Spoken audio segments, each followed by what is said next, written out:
తెలుగు రాష్ట్రాల్లో చలి తీవ్రత గణనీయంగా పెరిగింది. ఇంటి నుంచి బయటకు అడుగు పెట్టాలంటేనే ప్రజలు తీవ్రంగా వణికిపోతున్నారు. ముఖ్యంగా పిల్లలు, వృద్ధులు ఎక్కువగా ఇబ్బందులు ఎదుర్కొంటున్నారు.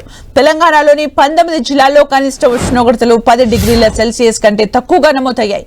సంగారెడ్డి జిల్లాలోని కోహిర్ మండలంలో అత్యల్పంగా 5.8 డిగ్రీల సెల్సియస్ ఉష్ణోగ్రత నమోదైంది.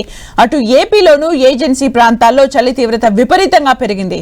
రాయలసీమలోనూ సాధారణం కంటే 3 డిగ్రీల తక్కువగా ఉష్ణోగ్రతలు నమోదవుతున్నాయి. మరో 5 రోజుల పాటు ఇదే పరిస్థితి ఉండొచ్చని వాతావరణ శాఖ నిపుణులు చెబుతున్నారు. అటు తెలంగాణలోని పలు జిల్లాలకు ఆరెంజ్, యెల్లో అలర్ట్ జారీ చేశారు. ఇప్పటికే చలి చంపేస్తుంటే పొగమంచు కూడా విపరీతంగా కురుస్తోంది. ముఖ్యంగా రూరల్ ప్రాంతాల్లో మంచు ప్రభావం ఎక్కువగా ఉంటుంది.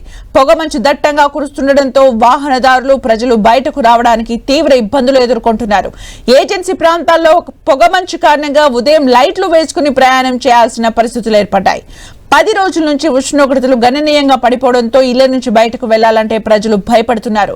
జనవరి 2వ వారం వరకు ఇదే పరిస్థితి ఉండొచ్చని అంచనా వేస్తున్నారు అధికారులు. వృద్ధులు, చిన్నారుల ఆరోగ్యం పట్ల జాగ్రత్తగా ఉండాలంటూ వాతావరణ నిపుణులు హెచ్చరిస్తున్నారు. సాధారణం కంటే 3 నుంచి 5 డిగ్రీల మేర ఉష్ణోగ్రతలు తగ్గుముఖం పట్టడం, దీనికి తోడు శీతల గాలులు వీస్తుండటంతో తెలుగు రాష్ట్రాల్లో చలి తీవ్రత పెరిగింది.